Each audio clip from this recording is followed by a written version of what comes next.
Glória a Deus. Atos capítulo 4, versículo 23, presta atenção aqui, que eu quero compartilhar algo que o Senhor falou muito ao meu coração nessa semana, algo que o Senhor compartilhou comigo e que talvez possa falar com você nessa noite aqui também. Atos capítulo 4, a partir do versículo 23, a palavra do Senhor diz a seguinte coisa: assim que foram libertos, Pedro e João voltaram ao lugar onde estavam os outros irmãos e lhes contaram o que os principais sacerdotes e líderes tinham dito. Ao ouvir o relato, todos os presentes levantaram juntos a voz e oraram a Deus. Ó soberano Senhor, Criador dos céus e da terra, do mar e de tudo que neles há, falaste muito tempo atrás pelo Espírito Santo nas palavras do nosso antepassado Davi, teu servo. Por que as nações se enfurecem tanto? Por que perderam tempo com planos inúteis? Os reis da terra se preparam para guerrear. Os governantes se uniram contra o Senhor e contra o seu Cristo. De fato, isso aconteceu aqui nesta cidade, pois Herodes Antipas, o governador Pôncio Pilatos, os gentios e o povo de Israel se uniram contra Jesus, teu santo servo a quem ungiste. Tudo o que fizeram, porém, havia sido decidido de antemão pela tua vontade. E agora, Senhor, ouve as ameaças deles e concede aos teus servos coragem para anunciar a tua palavra. Estende tua mão para poder curar, e que sinais e maravilhas sejam realizados por meio do nome do teu santo servo Jesus. Depois dessa oração, o lugar onde estavam reunidos tremeu, e todos ficaram cheios do Espírito Santo e pregavam corajosamente a palavra de Deus. Vamos orar mais uma vez. Pai, em nome de Jesus, Senhor, diante do Senhor, da tua palavra, nós nos rendemos e nos prostramos, Pai. Senhor, pedimos que nessa noite o Senhor fale conosco, Pai, que ministre ao nosso coração. Nós, Senhor Jesus, nos rendemos diante do Senhor, que é o nosso Deus, é o nosso Pai, a quem nós amamos. E declaramos, Senhor Jesus, com a nossa boca, de que queremos ouvir apenas a tua voz nesse lugar. Que o Senhor, que é o bom pastor, possa ministrar aos nossos corações nessa noite. Que se cale a voz do homem que está aqui em cima. Que se cale a minha voz, Senhor, para que o Senhor seja ouvido e que todos nós, inclusive eu, sejamos ministrados pelo teu Espírito Santo nessa noite. Nós oramos, Pai, e nos rendemos a ti em nome de Jesus. Amém. Amém, gente. Bom, pode sentar, agora você pode sentar. Ufa! Amém? Gente, olha, presta atenção aqui que hoje eu vou trazer um contexto bastante importante para isso que nós lemos aqui, para que fique claro. Então eu preciso que você preste atenção. Então, se tiver alguém do seu lado que estiver conversando, bagunçando, você é o responsável nessa noite por chamar a atenção dele e falar: irmão, fica quieto, fechou? Então já vira para quem está do seu lado e fala: irmão, presta atenção. É isso aí. Então, vamos lá, presta atenção aqui. O livro de Atos, gente, esse texto que nós lemos está lá no comecinho do livro de Atos. Ele, sem dúvida nenhuma, é um dos livros mais importantes que nós temos na palavra de Deus.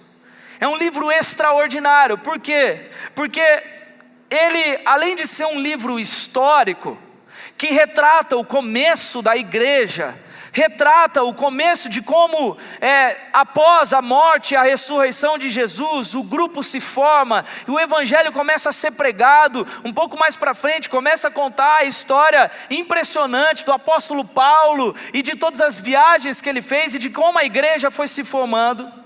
Esse livro, além de ter toda essa história, ele mostra para a gente também a ação do Espírito Santo e como o Espírito Santo se derrama sobre a vida daqueles que estão ali fazendo parte e se convertendo ao longo da mensagem que é pregada, a gente vai vendo como os ensinamentos que vão sendo passados através dos apóstolos e dos milagres e das coisas que vão acontecendo, como eles nos encorajam até hoje também a buscar o Espírito Santo para sermos diferentes aqui nessa terra, como eu preguei na semana passada. Mas quando nós chegamos nesse ponto aqui, nesse texto de Atos no capítulo 4, começa também algo muito específico, que é a perseguição. A perseguição, ela começa a acontecer com a igreja, começa a acontecer com aqueles homens que estavam ali fazendo tudo. Até aqui estava tudo muito bom, estava tudo muito bem. O Espírito Santo havia descido, como vemos lá em Atos no capítulo 2. Mas a partir de Atos no capítulo 3, começa um episódio muito interessante. Pedro e João estavam caminhando e eles entram no templo, ali na sinagoga. E havia um lugar chamado Pórtico de Salomão. E ali havia um aleijado que aproximadamente 40 anos estava naquele mesmo lugar. Imagina um cara aleijado, sentado na beira daquele lugar, há 40 anos pedindo esmola para aquelas pessoas que viviam naquela cidade. E aquilo acontecia sempre. Até que um dia Pedro e João estavam andando ali, e aquele homem pede esmola, mas quando ele pede esmola, Pedro e João dizem para ele: nós não temos esmola para te dar, mas o que nós temos para te dar é o poder do Senhor Jesus, a graça do Senhor Jesus, e nesse nome eu te ordeno, levanta e anda. E aquele homem que há 40 anos estava naquele lugar, levanta, e ele de repente começa a andar, começa a saltar de alegria.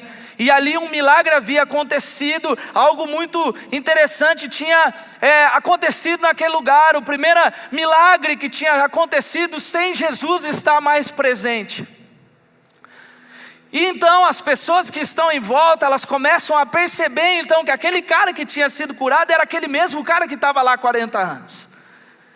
E a alegria dele começa a contagiar a alegria das pessoas que estavam lá também. As pessoas começam a se alegrar, as pessoas começam a ficar felizes com o que havia acontecido, e começa a espalhar a notícia, o burburinho começa a acontecer. E aí Pedro e João começam mais uma vez a anunciar a palavra do Senhor Jesus, começam a anunciar o Evangelho, a boa notícia da salvação.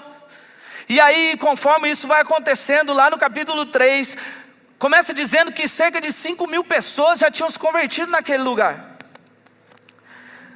Só que vendo essa mesma situação de alegria, de felicidade, de bênção, os líderes judeus, aqueles mesmos homens que tinham prendido Jesus e tinham mandado crucificar Jesus injustamente, os sacerdotes, Anás, Caifás, esses homens, eles ficam não alegres com o que tinha acontecido. Eles ficam perturbados com o que tinha acontecido. Eles ficam irritados. Por quê? Porque aqueles homens estavam fazendo a mesma coisa que Jesus, mudando a estrutura, mudando o cenário, mudando a conversa, a história, e falando sobre algo que aqueles homens que eram os líderes não acreditavam. E aí então é inaugurado o período de perseguição à igreja. Exatamente nesse ponto. Eles primeiro chamam Pedro e João e começam a cobrar Pedro e João do que eles estavam fazendo, do que eles estavam falando, mas eles estavam numa encruzilhada, porque eles falavam assim: nós queríamos espancar esses caras, queríamos mandar prendê-los, mas o povo está vendo que o cara foi curado mesmo, não tem o que fazer. Tipo, contra fatos não há argumentos. Mas o ponto central que eu quero que você entenda é que daqui em diante começa então uma série de injustiças com aqueles homens.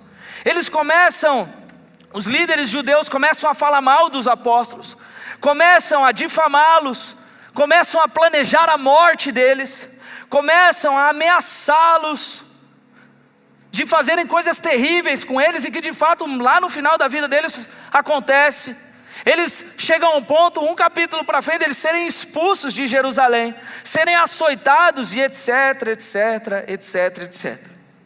E aí, gente, o que eu quero que você entenda é que a gente vê a história, é muito bonito, mas quando você começa a perceber entre linhas aqui, a primeira coisa que a gente consegue observar é que Pedro e João, por mais que estivessem agindo na autoridade de Jesus, O sentimento que toma conta do coração deles, o sentimento que eles sentem, o primeiro sentimento é da injustiça. É por isso que eles começam a questionar os líderes judeus, falam assim: é sério que vocês vão perseguir a gente por estar fazendo bem? É sério que vocês vão perseguir a gente por a gente ter curado um cara que estava doente? E aí depois, com todas essas ameaças, eles começam a ter medo, começa uma sensação estranha, e isso é porque Pedro, João e os outros que estavam ali reunidos, eles eram tão homens quanto eu e você. Eles eram tão humanos quanto eu e você. Às vezes a gente, na nossa vida normal, a gente começa a se sentir com medo. A gente começa a ficar, até de certo ponto, desanimado com algumas coisas. E conforme isso vai acontecendo, a gente vai achando que a gente está muito longe de Deus, que a gente está muito distante, que a coisa está ruim demais. Mas eu quero que você se lembre de que você é um ser humano. Não tenta bancar o super-herói. Você é um ser humano, você tem sentimento.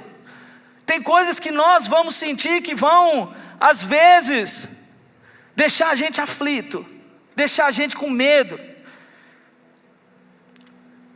Mas eu quero que você entenda mais uma coisa, por isso que existe hoje pessoas que ficam falando sobre uma graça que é a hipergraça, que você não precisa fazer nada, e de que a vida é tudo boa, tudo perfeita. Mas eu quero te dizer uma coisa, isso também acontece na nossa vida. Eu lembro que tem gente, um monte de gente às vezes chega para mim e fala: pastor, depois que eu me converti, minha vida começou a ter umas dificuldades, comecei a passar uns perrengues.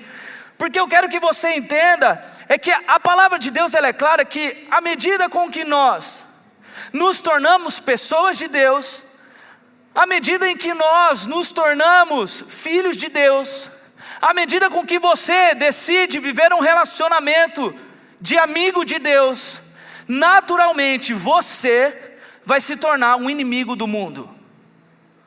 Se você é alguém que ama a Deus, se você é alguém que deseja ter um relacionamento com Ele, eu tenho uma notícia aqui para te dar: você é inimigo do mundo. E nós, sendo inimigos do mundo, nós não conseguimos fazer parte de dois universos ao mesmo tempo. E com isso, naturalmente, a partir desse momento que você escolhe ser alguém de Deus, começa a se levantar a oposição contra a sua vida. A oposição aparece. Ou você acha que você é alguém de Deus e não vai acontecer nada. Não, não é assim. É por isso que esses homens aqui, quando eles começam a fazer as coisas de Deus, quando eles começam e decidem entregar tudo para Deus, eles decidem viver uma vida com Deus, a oposição começa a se levantar.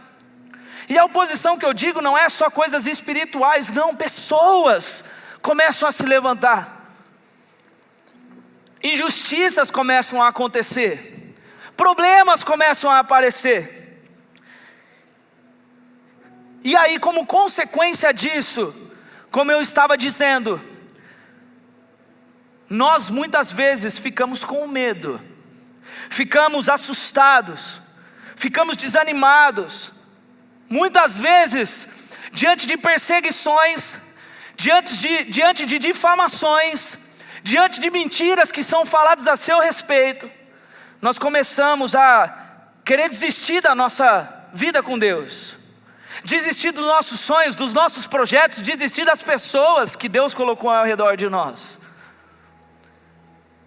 Isso nada mais é do que crise. Eu e você passamos por crises, é normal. E isso, gente, acontece porque, como eu disse, primeiro porque você é um ser humano. E se você ama a Deus, a oposição se levanta contra nós.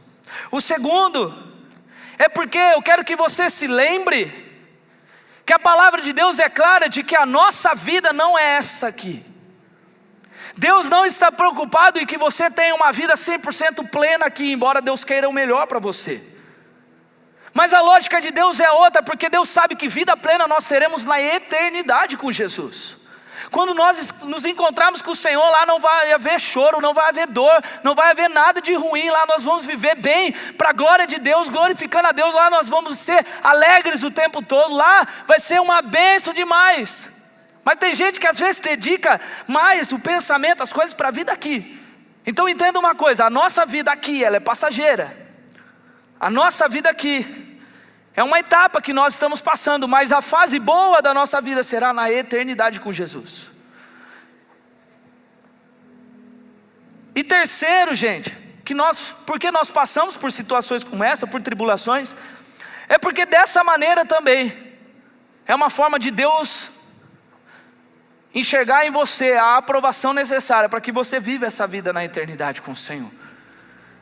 Uma pessoa que tem uma vida muito fácil em tudo, ela às vezes não é testada, às vezes ela não passa por dificuldades. Tem um grande jogador de futebol, Cristiano Ronaldo.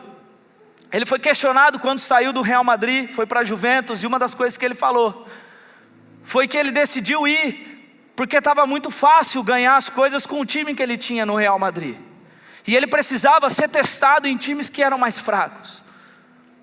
Então isso acontece comigo e com você. Então eu quero que você entenda que eu e você iremos passar por momentos de dificuldade. Se você é alguém de Deus, irá ter oposição contra a sua vida. Vai ter momentos onde parece que eu e você estamos sozinhos. Vai ter momentos onde parece com que ninguém se importa com você. Vai ter momentos onde parece que nós estamos sozinhos. E isso que eu estou falando não é só com relação à nossa vida da igreja, como estava acontecendo aqui com esses apóstolos. Nós podemos passar por situações assim no nosso ambiente de escola, no nosso ambiente de trabalho, no nosso ambiente de família também. Nós podemos passar por isso. E aí, como eu disse, pela nossa humanidade natural, às vezes a gente se abate. E aí o que eu quero que você entenda aqui, construindo essa ideia de que você é um ser humano, assim como eu, assim como Pedro, assim como João, que nós lemos no texto aqui. A parte interessante disso é que essas dificuldades, essa crise diante da oposição que nós muitas vezes passamos, eu quero que você se lembre de que Deus entende você. O primeiro ponto é esse. Como eu disse, às vezes a gente passa por isso e a gente fica achando que a gente está distante de Deus, mas não é isso. Exatamente, tem um texto muito famoso de Josué, no capítulo 1, no versículo 9, que Deus vira para Josué e fala assim: Josué, seja forte, seja corajoso, não tenha medo, não desanime, pois eu, o Senhor, estou contigo. O que Deus estava querendo dizer é: Josué, você vai passar por algumas oposições, você vai passar por alguns momentos difíceis, você vai sofrer às vezes na tua carne, você vai sofrer na tua alma, no teu espírito, coisas que são difíceis para você. Mas eu quero que você se lembre de se manter forte, de ser corajoso, porque eu estou contigo. Eu, o Senhor, estou com você. Nós podemos ficar com medo, nós podemos em algum momento ter sentimento de desânimo diante das coisas que nós temos para realizar. Deus entende isso, mas Deus não quer que você deixe que estes sentimentos controlem e ditem a sua vida. Deus não quer que você permita que a oposição ela seja mais forte do que a sua fé nele.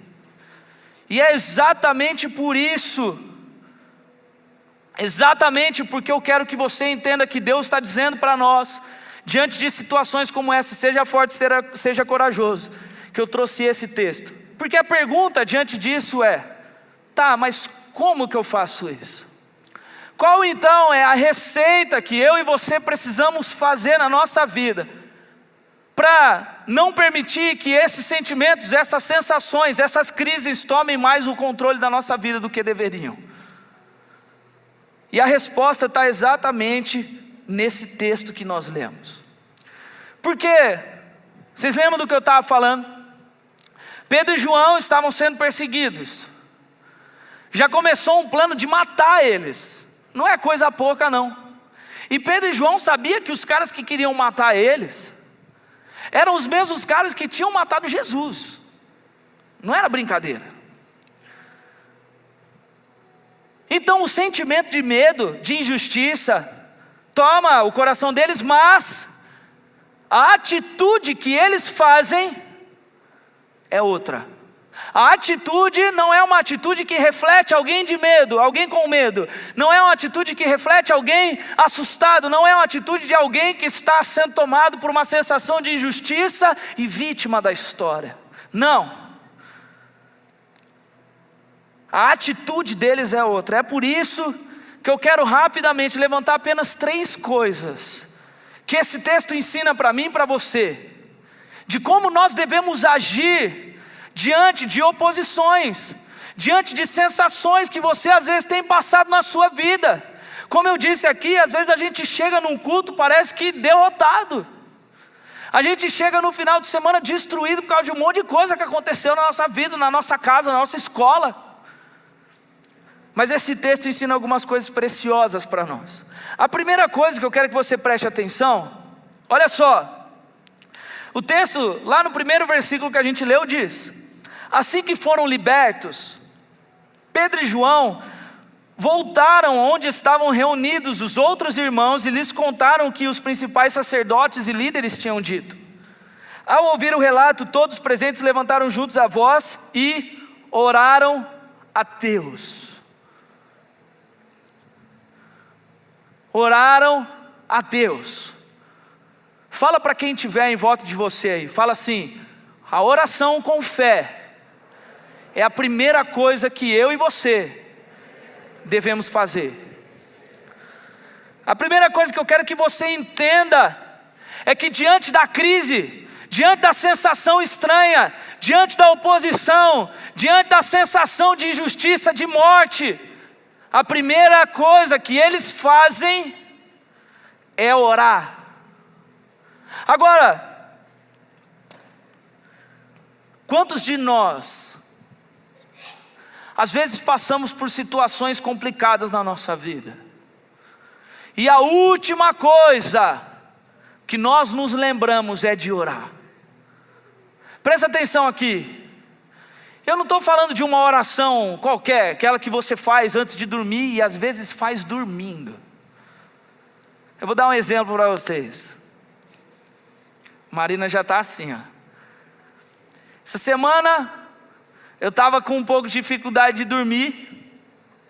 E aí eu lembro que a gente tinha assistido um filme que era dentro de uma academia, antes da gente dormir, eu e Marina. E aí eu acordei Marina, estou com dificuldade de dormir, você pode orar por mim? Ela: posso, amor, claro. Aí ela acordou e falou: Senhor, abençoa ele, Jesus. Dá sono para ele, Pai, e dá oportunidade para ele lá na academia. Falar para as pessoas de Deus na academia. E eu assim, ó: que academia, velho? Do que ela está falando? Eu nem fui na academia. Aí no dia seguinte ela acordou de manhã, eu falei: amor, obrigado por ter orado por mim ontem à noite, mas eu estava pensando. Ela: já sei, falei da academia, né? Era a academia do filme. Então às vezes, gente, presta atenção, às vezes a gente faz oração assim, coitada, nem é culpa dela. Eu acordei, ela estava dormindo já faz umas 4 horas já. Acordei ela lá: Jesus, abençoa ele, amém. E faz esse cara dormir, porque pelo amor de Deus, ficar me acordando não dá. Mas às vezes, gente, presta atenção, a gente passa por dificuldade na nossa vida. Primeiro a gente tenta resolver da nossa forma. A gente tenta resolver no nosso braço. Você fala assim: eu estou sendo injustiçado, então eu vou falar com tal pessoa, vou falar com outras pessoas para formar um grupo que vai me apoiar. Depois eu vou chegar, eu vou intimar as pessoas que estão sendo injustas contra mim.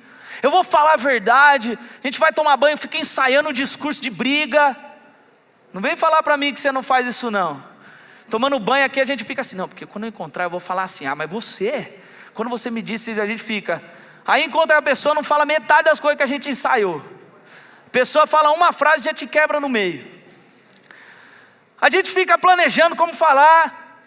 A gente fica tentando achar a pessoa. Aí depois que não dá certo a gente fica achando: não, eu preciso achar a pessoa mais espiritual da igreja para me dar um conselho. Marca horário com o pastor, espera 1 mês para falar com o pastor, para chegar aqui e às vezes o conselho do pastor vai orar. A pessoa fala, pelo amor de Deus, pastor não vale nada. Próxima vez eu tentar marcar um atendimento com o Luciano Subirá. Ele vai vir com se não com o Luciano Subirá, com o Carlos Adriano, que aí é o manto. Um dos dois vai resolver meu P.O. Mas presta atenção numa coisa. Às vezes a gente está revoltado diante das coisas, sofrendo, tentando resolver, tentando achar gente, tentando fazer um monte de coisa. E a última ação que a gente tem é se prostrar diante de Deus em oração. Cara, guarda isso que eu vou te falar. A oração é a arma mais poderosa que nós temos, porque a oração é o que nos liga ao reino espiritual, é o que nos liga ao Senhor. Você precisa começar a orar. Tem um texto que eu acho maravilhoso, em Filipenses no capítulo 4, diz o seguinte: não vivam preocupados com coisa alguma, ao invés disso, ao invés de viver preocupado, ao invés de viver desesperado, ao invés de ficar abatido, orem a Deus, pedindo que aquilo que vocês precisam e agradecendo tudo que Ele já fez. É a Bíblia que está dizendo isso. E olha só, então vocês experimentarão a paz de Deus que excede todo entendimento, que guardará sua mente em Cristo Jesus. O que esse texto está dizendo para mim e para você é: ore a Deus, fale com Deus. Está passando por dificuldade, ore a Deus com sinceridade, se lance diante do Senhor. Está no meio da crise, ore. Está com medo, está com dificuldade de dormir, ore. Está desanimado, está com vontade de desistir da vida, começa a orar, começa a clamar, começa a falar com Deus, porque quando a gente faz isso, esse texto está garantindo para mim e para você, esse texto está garantindo para mim e para você, que a paz de Deus, que excede o nosso entendimento, vai guardar e tomar o teu coração. Sabe o que significa isso? Significa que não faz sentido, ninguém vai entender, porque quando alguém passa por crise, fica desanimado, sofrendo, querendo morrer, mas você, quando começa a orar, Deus derrama paz sobre a sua vida, e em vez de você ficar triste, desanimado, abatido, sofrendo, querendo morrer, Deus vai te dar paz. Lembra aquela música que diz: estou passando pela prova dando... Oh, velho, é isso que acontece quando a gente começa a orar. Mas a oração tem que ser a prioridade na sua vida. Eu não quero nem fazer uma pergunta, mas eu vou fazer para você refletir. Quanto você tem dedicado da sua vida em oração? Não precisa responder. Diante das dificuldades que você tem passado, quanto você tem se dedicado em se prostrar diante do Senhor? E olha só para a gente finalizar esse ponto, um bônus aqui, é que o texto diz que eles oraram o Salmo 2, eles falam, como o teu Espírito já havia inspirado o teu servo Davi, eles falam do Salmo 2, eles falam assim, ó: por que as nações se enfurecem tanto? Por que perderam tempo com planos inúteis? Os reis da terra se preparam para guerrear, os governantes se uniram contra o Senhor e contra o seu Cristo. Olha que loucura, sabe por que eles trazem à memória esse texto quando eles estão orando? E aqui eu já quero deixar claro para você, tem gente que não sabe como orar, começa a orar a palavra de Deus. Eu, quando estou com medo, o primeiro salmo que eu abro é Salmo 91, que me lembra de que aquele que habita no esconderijo do Altíssimo, a sombra do Onipotente, descansará. Quando eu preciso de descanso, eu leio esse texto, eu falo: Senhor, eu preciso do descanso, eu habito no esconderijo do Senhor. Eles lembram desse salmo, sabe por quê? Porque nesse mesmo salmo que eles leram, que eles oraram, depois desse texto que é citado em Atos capítulo 4, diz assim: os reis da terra se preparam para a batalha, os governantes conspiram juntos contra o Senhor. Vamos quebrar essas correntes, eles dizem, mas aquele que governa dos céus dá risada deles. O salmo que eles oraram faz questão de lembrar para eles de que Deus, diante das nossas dificuldades, Ele dá risada. Deus, diante das crises que a gente passa, das perseguições, da oposição que se levanta contra você, Ele dá risada porque Ele sabe que isso é pequeno comparado ao poder que Ele tem. Mas às vezes a gente fica tão desesperado que a gente minimiza o poder de Deus e maximiza o poder da opressão, o poder da luta, o poder das dificuldades que a gente passa. A gente fica abatido, querendo morrer. Então eu quero que você entenda, é que nós precisamos, nos nossos momentos de angústia, de crise, antes de qualquer coisa, antes de sair falando para as pessoas, antes de querer desabafar com alguém, antes de querer montar um grupo que te apoia, antes de querer ser vítima de qualquer coisa, mesmo que você seja, se prostra diante do Senhor em oração. A segunda coisa que esse texto ensina para a gente, me chama muita atenção isso. No mesmo versículo diz: assim que foram libertos, Pedro e João voltaram ao lugar onde estavam os outros irmãos e lhes contaram o que os principais sacerdotes e líderes tinham dito. Ao ouvir o relato, todos os presentes levantaram juntos a voz e oraram a Deus. Você reparou aqui em 3 pequenos detalhes. Primeiro, que Pedro e João, diante da perseguição, eles voltam aonde os outros estavam. Eles vão no lugar onde havia um grupo de pessoas que criam na mesma coisa do que eles. O segundo detalhe especial é que quando eles chegam, a primeira coisa que eles fazem é contaram para as pessoas o que estava acontecendo. Eles abriram o coração. E terceiro, eles, lembra que eu estava falando de oração? Não foi uma oração qualquer. Eles levantaram a voz juntos. Juntos. Juntos. O que eu quero que você entenda é que se você está aqui dentro dessa igreja, se você quer fazer parte da igreja, nós precisamos ter unidade. Nós precisamos estar juntos em todas as coisas.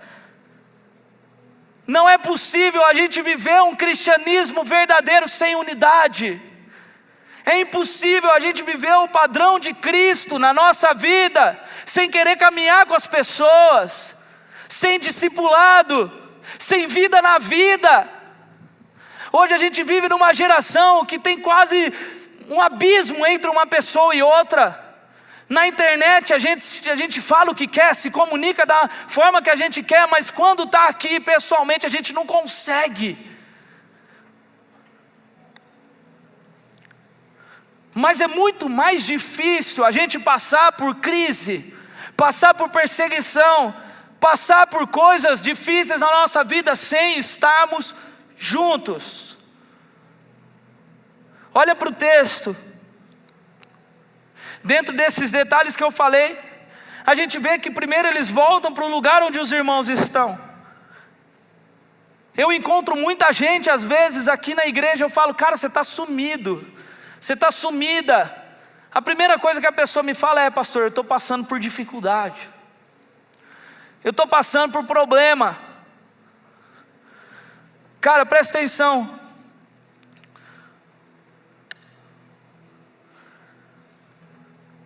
Muitas vezes a primeira coisa que vem no nosso coração quando a gente está passando por um momento de dificuldade é querer se isolar.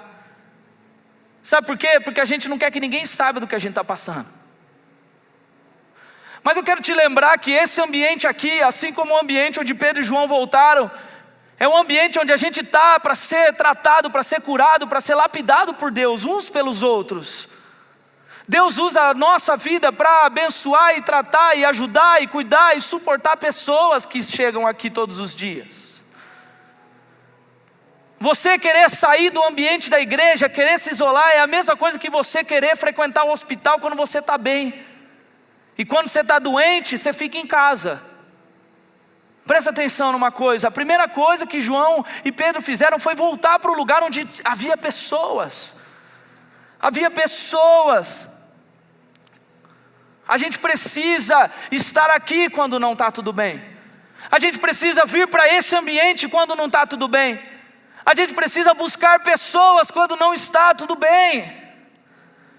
E aí, o que Pedro e João fazem quando chegam nesse ambiente é o quê? Eles compartilham aquilo que havia acontecido.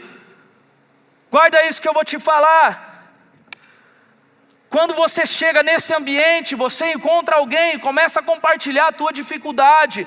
Quando você começa a compartilhar a crise que você tem passado. Quando você começa a compartilhar os problemas, ou como nós sempre falamos aqui, quando você começa a confessar os seus pecados. A gente se coloca num ambiente de vulnerabilidade. E a vulnerabilidade na comunhão dos irmãos, a vulnerabilidade diante de um lugar de pessoas crentes em Deus, faz com que a gente se apoie, faz com que a gente se ajude. E aí entra no terceiro detalhe que nós falamos aqui. Quando as pessoas escutam o que Pedro e João estavam passando, o que eles fazem? Na hora, primeira coisa, eles se juntam e juntos, eles erguem as vozes deles e começam a orar. Deixa eu te fazer uma pergunta. Olhando para nós hoje, olhando para você aqui no Nazatim todo sábado, quando chega alguém aqui, independente de quem seja, independente se você conhece ou não, quantas vezes você sai da tua zona de conforto para receber alguém que está chegando?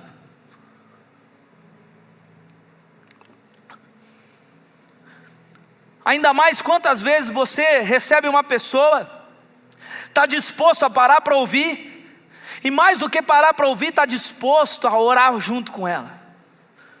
Quantos de nós estamos dispostos a mobilizar o nosso grupo de amigos, não para dar um rolê pós-culto, mas para se juntar e falar, vamos orar por essa pessoa que ela está precisando da gente.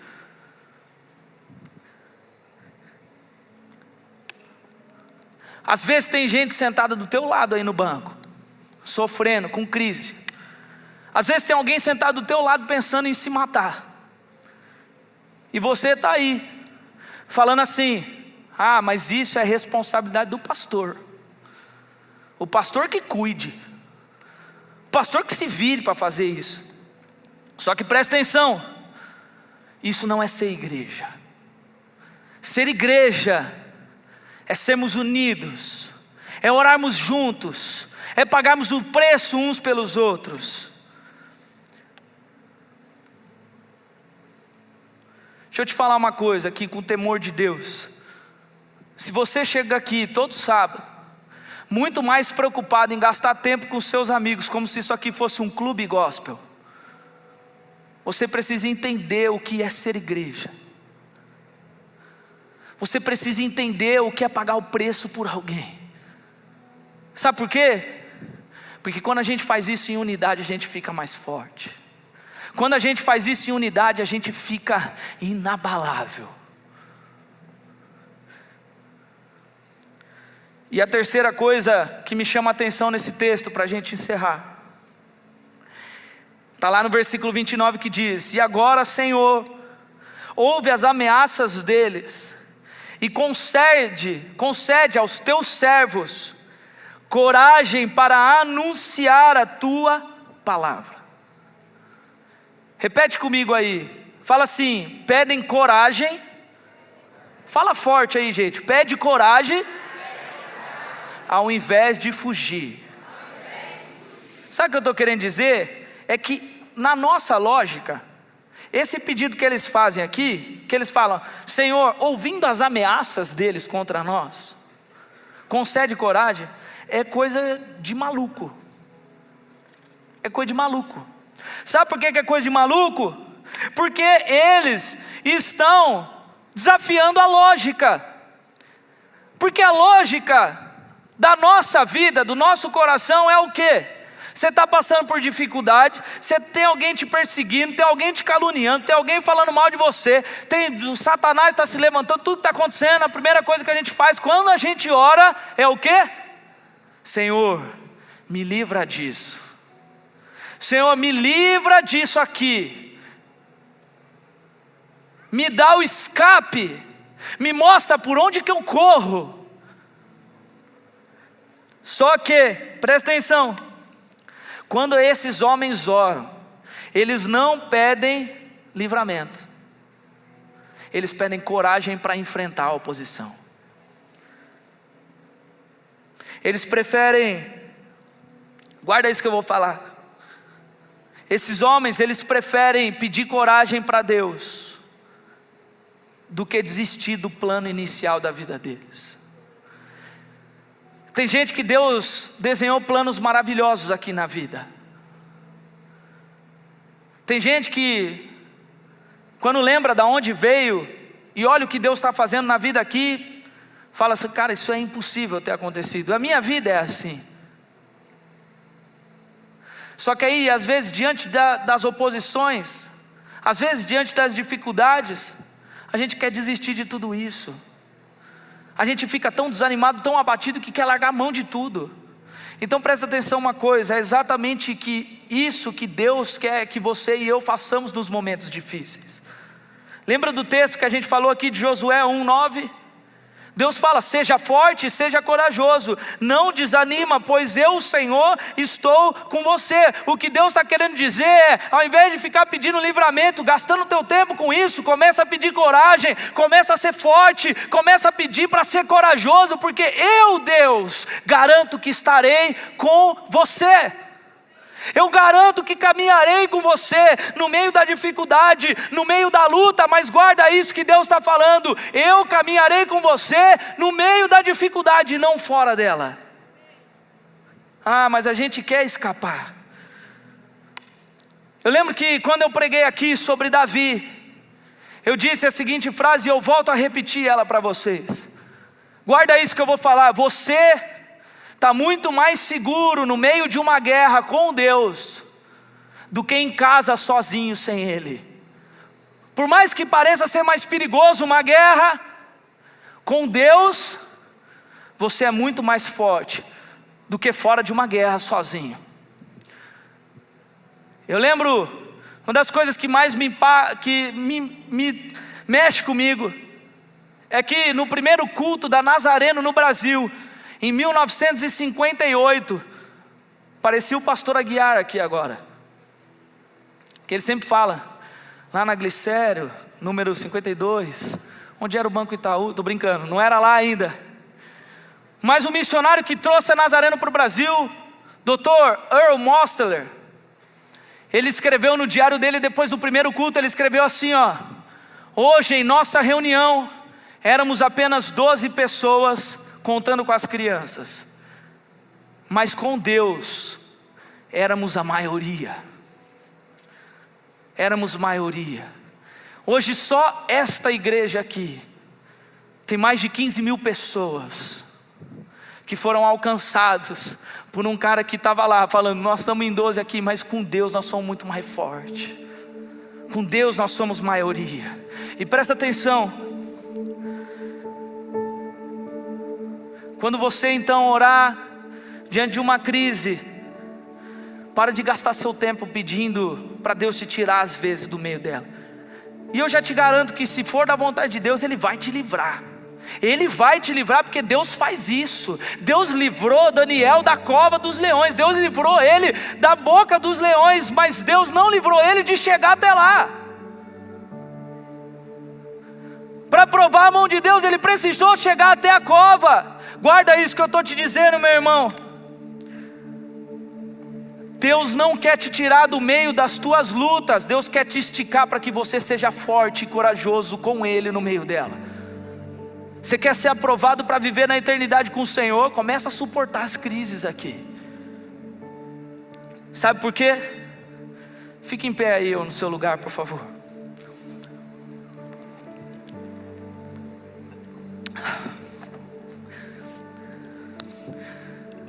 Antes, deixa eu te falar uma coisa. A primeira pessoa que está recebendo essa palavra aqui nessa noite sou eu. Os meus dias não têm sido fáceis. Às vezes o desânimo tenta pegar a nossa vida, e você fica às vezes pensando que só por ser pastor isso não acontece com a gente.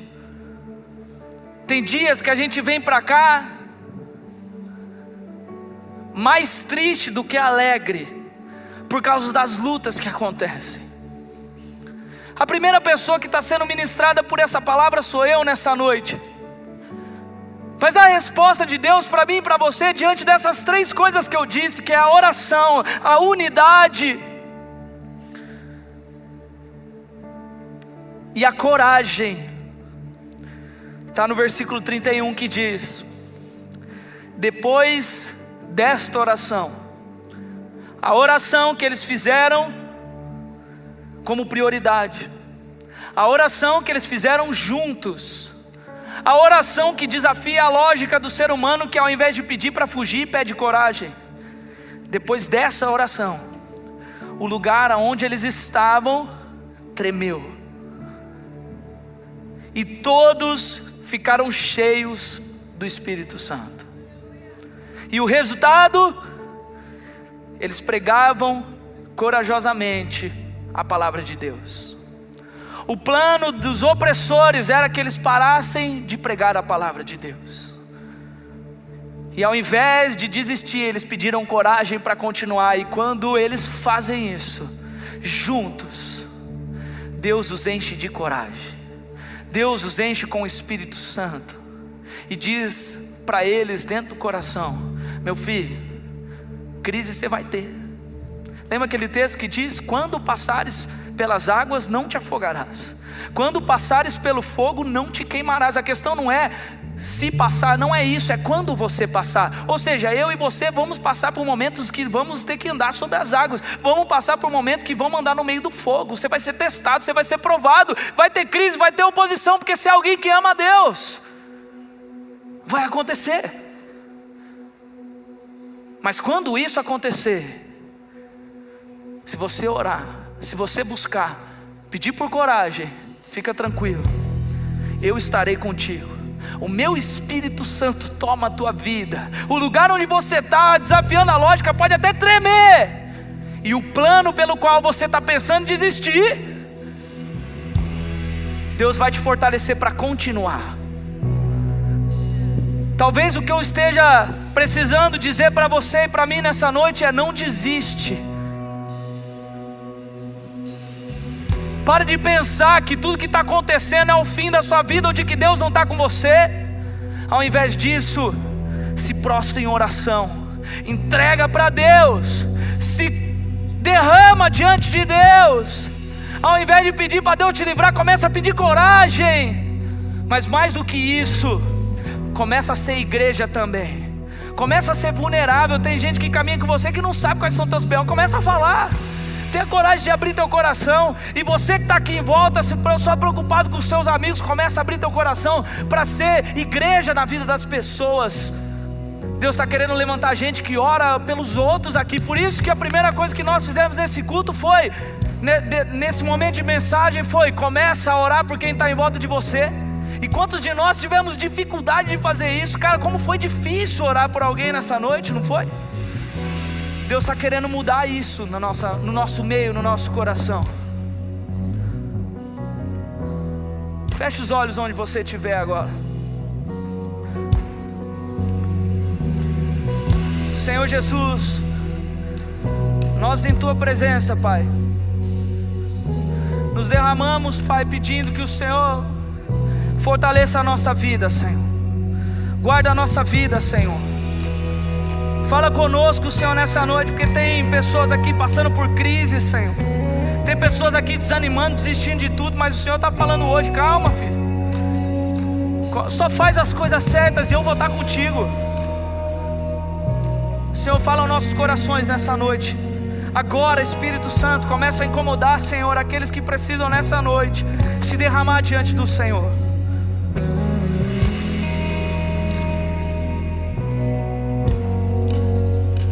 Você que está aí no seu lugar agora, você que precisa nessa noite se derramar diante do Senhor.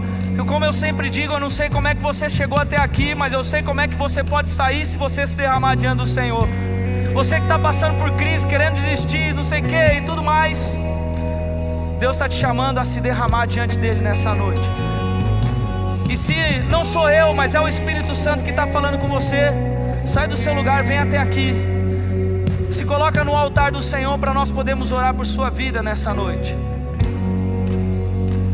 Nessa noite Deus está querendo trazer sonhos à tona de volta. Deus está querendo derramar coragem para aqueles que estão se sentindo fracos. Deus está querendo te dar coragem e até uma percepção diferente diante das lutas que você está passando. Pedro e João tinha gente planejando matar eles, mas isso não foi páreo para o Espírito Santo sobre a vida deles. Quando eles foram cheios, eles saíram e faziam o que eles tinham que fazer com coragem, e Deus se manifestava. Eu vou orar aqui agora, mas se Deus está falando com você, te incomodando no seu lugar, se você tem passado por momentos de dificuldade, não fica com medo ou com vergonha de sair do teu lugar e se colocar aqui. Eu vou pedir inclusive para nós orarmos como unidade, como igreja. Quem quiser orar com as pessoas aqui, orem nos lugares de vocês, porque é o desafio para todos que estão aqui, é orar agora com intensidade, individualmente aqui, para que depois nós possamos construir algo em unidade. Eu vou vir falar sobre unidade aqui ainda, mas em nome de Jesus, se derrame diante do Senhor nessa noite. Pai, nós nos prostramos diante do Senhor, como nós orávamos, Pai, há instantes atrás. O Senhor conhece as nossas crises, o Senhor conhece as nossas dificuldades, Deus. O Senhor conhece, Pai, os nossos medos. O Senhor entende os nossos medos. Mas, Senhor, nessa noite, nos dá a coragem, Senhor, para nos levantarmos e anunciarmos para nós mesmos de que nós temos o Senhor conosco. Pai, em nome de Jesus, Pai, começa, Senhor, a derramar coragem sobre a vida dos teus filhos, para suportarem as crises, para suportarem as dificuldades, para suportarem as dores. Pai, começa a levantar pessoas que, Senhor Jesus, trazem a oração como prioridade na vida deles, que trazem a oração como algo prioritário na vida deles, que colocam o Senhor como ponto principal na vida deles. Em nome de Jesus, Pai. E que assim como aconteceu naquele dia, o Teu Espírito Santo nos encha de tal maneira que as dificuldades, o desânimo não serão páreos, Senhor, para o poder do Senhor em nossa vida, Pai. Nós oramos, Pai, em nome de Jesus. Em nome de Jesus. Aleluia, Senhor.